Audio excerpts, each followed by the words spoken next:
Hi everyone, welcome back to my channel. আমি সুপর্ণার art and মেকওভারের তরফ থেকে আর একটা মেকআপের ভিডিও তোমাদের সাথে শেয়ার করছি।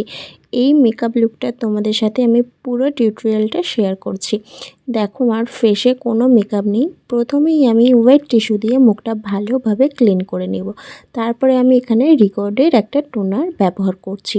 আমি এখানে পুরো মেকআপের জন্য রিকর্ডেরই সব প্রোডাক্ট ব্যবহার করেছি। তোমরা তোমাদের পছন্দ মতো প্রোডাক্ট ব্যবহার করতে পারো। তো তারপরে আমি আমার মুখটা ভাবে ক্লিন করে নিয়ে আমি ময়শ্চারাইজার লাগিয়ে নিয়েছিলাম। তারপরে আমার ডার্ক স্পটগুলো ভালোভাবে হাইড করে নিচ্ছিলাম।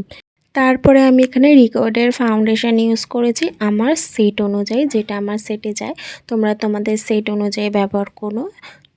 মেকআপের সময় নিজের সেট ওইটা মেনটেন রাখলে তো মেকআপটা খুব ন্যাচারাল লাগে।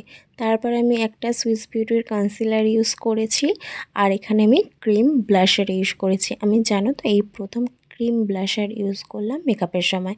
আমার অনেক দিন থেকে কেনা ছিল কিন্তু ব্যবহার করা হয়নি। তো ক্রিম ব্লাশারটা লাগিয়ে ভালোভাবে ব্লেন্ড করে নিই।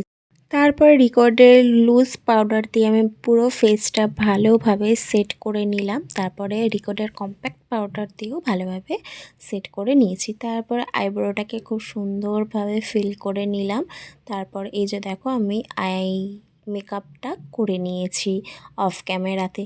তারপর এখানে সুন্দর করে মাস্কারা লাগিয়ে নিলাম। তারপরে লাস্ট পার্ট যেগুলো পাউডার ব্লাশার, পাউডার হাইলাইটার দিয়ে নিলাম সুন্দর করে। আর এখানে দেখো আইব্রোর ওপরও আমি একটু হাইলাইটার ইউজ করেছি, বেশ ভালো লাগে দেখতে। তারপর আমি লিপস্টিকটা প্রথমে লিপ লাইনার দিয়ে ড্র করে নিলাম। তারপরে একটা সুন্দর নিউড কালার অ্যাপ্লাই করে নিলাম লিপস্টিকে। তোমরা জানিও এই লিপস্টিকের কালারটা তোমাদের কীরকম লাগছে। আমার তো বেশ ভালো লাগছে, মেকআপের সাথে খুব সুন্দর যাচ্ছিল। সবার লাস্টে রিকর্ডের ক্রিপ স্প্রে দিয়ে মেকআপটা আমি সেট করে নিয়েছি। এই যে দেখো আমার ফাইনাল মেকআপ লুক কীরকম লাগছে তোমরা জানিও।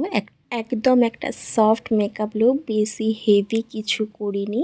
তোমরা এটা যে কোনো ড্রেসের সাথে তোমরা এরকম ধরনের মেকআপ ক্যারি করতে পারবে। কোনো ওয়েস্টার্ন ড্রেস বলো বা শাড়ি বলো, সব কিছুর সাথেই এটা ভালো লাগছে। তো কীরকম লাগলো তোমরা প্লিজ কমেন্টে জানিও।